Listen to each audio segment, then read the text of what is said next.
સુરત શહેરની crime branch પોલીસે લિંબાયત વિસ્તારના ગુજસી ટોક તથા મર્ડર સહિતના ગુનાના રીઢા આરોપીને ચોરી કરેલ હેરિયર કાર તથા કારના બનાવટી દસ્તાવેજ સાથે ઝડપીને ચોરીના ગુનાનો ભેદ ઉકેલી કાઢ્યો। ક્રાઇમ બ્રાન્ચ પોલીસની ટીમ અલગ અલગ ટીમો બનાવીને સમગ્ર સુરત શહેરમાં પેટ્રોલિંગમાં હતા।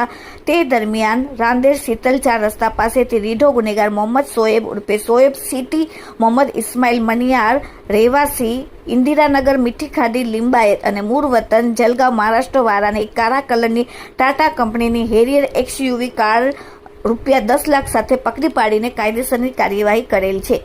પકડાયેલ આરોપી પાસેથી કબજામાં મળી આવેલ કાળા કલરની ટાટા હેરિયર XUV કારનો આગળ પાછળનો રજિસ્ટર નંબર ગુજકેપમાં ચેક કરતા તેમજ તેમના નંબરની સાથે એન્જિન નંબર પર ચેક કરતા, chassis number, engine number physical check કરતા તથા ચેસિસ નંબર જણાવેલ છે જે મુજબ ગુજકેપમાં ચેક કરતા તેનો ઓરિજિનલ રજિસ્ટ્રેશન નંબર અલગ દેખાડવામાં આવેલ। તેમજ તેનું હિમાંશુ સંજય સિનોર રહેવાસી હનુમાન મંદિર પાસે ગંગાપુર સિટી સવાઈ રાજસ્થાન વાળાનું જણાવવામાં આવેલ। તેથી પોલીસે તાત્કાલિક ત્યાં તપાસ કરતા પોલીસ સ્ટેશનમાં FIR નોંધવામાં આવેલ છે તે જાણવામાં આવેલ। 26/10/2025 રોજ તેની ફરિયાદ નોંધાવવામાં આવેલ છે, જે પ્રમાણે તાત્કાલિક ટાટા હેરિયર કારના દસ્તાવેજોની ઝીણવટભરી ચકાસણી કરીને તે દસ્તાવેજોની કારની નંબર પ્લેટ ખોટી અને બનાવટી હોવાનું જણાતા આરોપી વિરુદ્ધ DCB પોલીસ સ્ટેશનમાં ગુનો દાખલ કરીને પોલીસે કાયદેસરની કાર્યવાહી કરેલ છે।